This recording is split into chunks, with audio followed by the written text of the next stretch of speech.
এই লজ্জা ঘৃণা আর কতদিন মাথায় বয়ে বেড়াবো? অনেক রাত্রি হয়ে গেছে, আমি একটু বিশ্রাম করি। মহারাজ বিশ্রামে বসে আছেন, চিন্তা করছেন।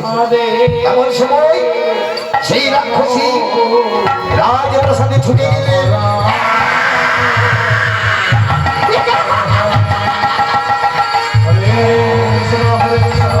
এটাই তো হচ্ছে সেই রাজপ্রাসাদ। জয় মহারাজের জয়। কে যেন আমার জয় ধরে দেয়। জয় মহারাজের জয়। কি তুমি জয় ধরে দিয়ে আমার রাজপ্রাসাদে এসেছো? জানি না তুমি কি, এমন করে আমার নামে জয় ধরে দিও না।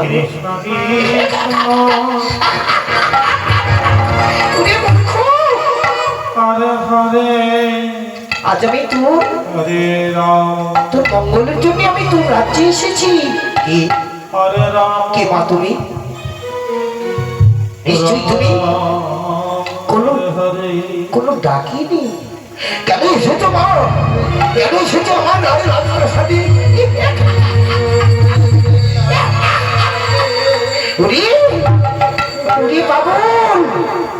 আজ আমি তোকে একটি সন্তান দাবি দিতে এসেছি। কি বললে তুমি? সন্তান সন্তান সন্তান। আর কত অপমান করিবে তোমরা? চাই না কোনো সন্তান। আমি সন্তানের পিতা হতে চাই না। ফিরে যাও, ফিরে যাও, খুশি থেকে ফিরে যাও। তোরে বাবু, আমি তো ফিরে যাওয়ার জন্য আসিনি বাবা। আমি তোর হিতাকাঙ্ক্ষী হয়ে এসেছি। এই দেখ, আমি তো জঙ্গলের রাক্ষসী রক্ত পিশাচী। প্রতিদিন আমি ভাগাড়ি আসি রক্তপান করতে। ওই পচা গলিত মাংস খেয়ে আমার জীবন বেঁচে থাকি। আজকে ভাগাড়ি আমি এই পচা মাংস গলিত খেতে এসে দেখেছি সেখানে দুটি সন্তানের মাংস পিণ্ড পড়েছিল। আশ্চর্য ভেবে আমি যখন দুটি খণ্ডকে এক জায়গায় করে নিই, সঙ্গে সঙ্গে একটি পূর্ণাঙ্গ সন্তানের রূপ নিয়ে আমায় মা বলে ডেকেছে।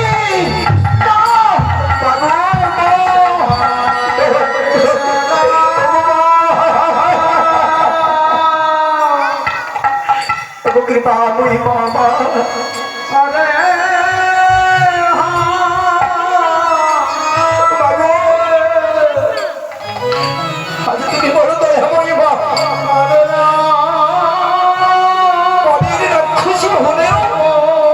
তোমার মধ্যে আছে দয়া। যে মাংস পিণ্ড দুটি তুমি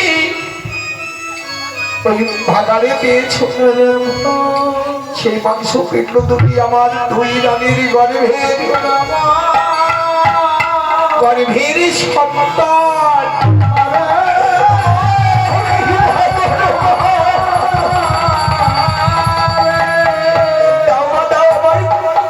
আমার সন্তানকে দাও না মা।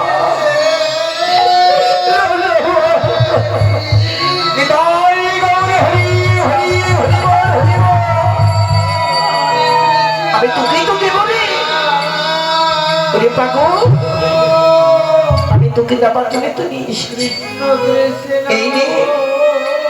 এই সন্তান আমি তোর হাতে তুলে দিয়ে গেলাম।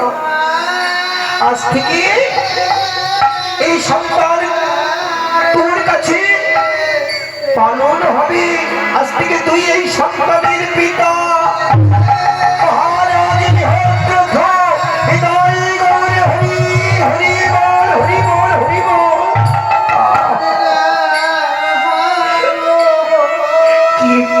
কি ভাগ্য আমার, আজ কত সুখ যে সন্তানের জন্য আমি